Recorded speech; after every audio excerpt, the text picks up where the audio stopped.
ويريكم آياته فأي آيات الله تنكرون.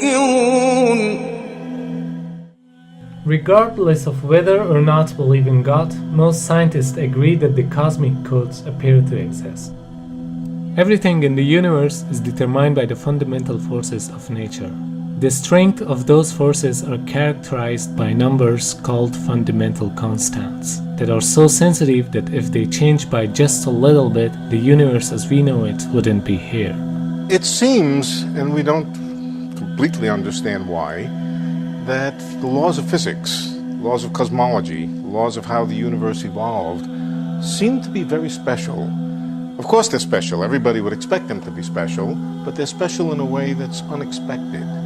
They seem to be special in the way that is just very, very conducive to our own existence.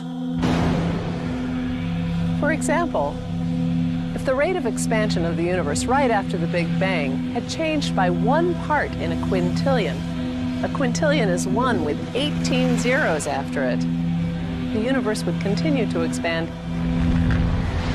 or collapse back on itself, and none of this would be possible. To illustrate just how small a number 1 part in a quintillion is, imagine all the grains of sand on this beach.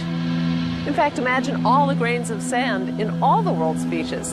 That number's probably somewhere around a quintillion. In this analogy, if all that sand represented the rate of expansion of the universe right after the Big Bang, how many grains of sand would I need to add or subtract to wreck the universe? Just 1 grain, 1 in a quintillion. That's how precise things had to be for us to be here. Or let's say an example of gravitational constant. Imagine a ruler divided up in 1-inch increment and then stretch it across the entire universe, a distance of some 14 billion light years. For the purpose of illustration, the ruler represents the possible range for gravity. In other words, the settings for the strength of gravity could have been anywhere along the ruler, but it just happens to be situated in exactly right place so that life is possible. Now, if you would change the force of gravity by moving the setting just 1 inch compared to the entire width of the universe, the effect on life would be catastrophic. Why is gravity so much weaker than the other forces?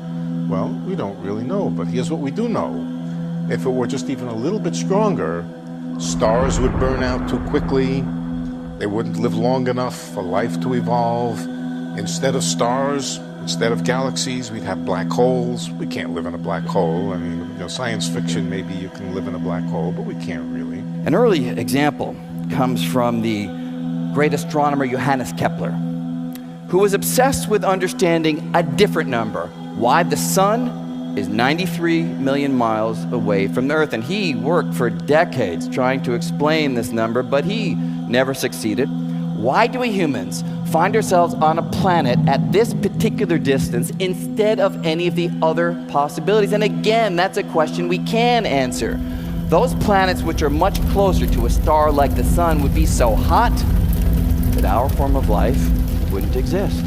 And those planets that are much farther away from the star, well, they're so cold that again, our form of life would not take hold.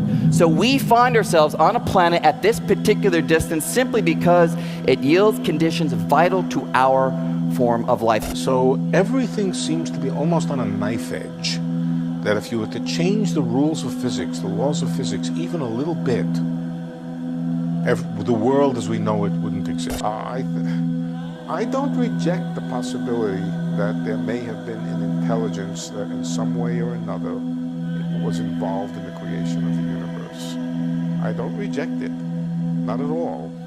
I simply ask if it's true, how do you describe it? الذي له ملك السماوات والأرض ولم يتخذ ولدا ولم يكن له شريك في الملك وخلق كل شيء فقدره تقديرا. These are just a few examples of the exceedingly sensitive precision which are essential for life on Earth to have emerged and to survive.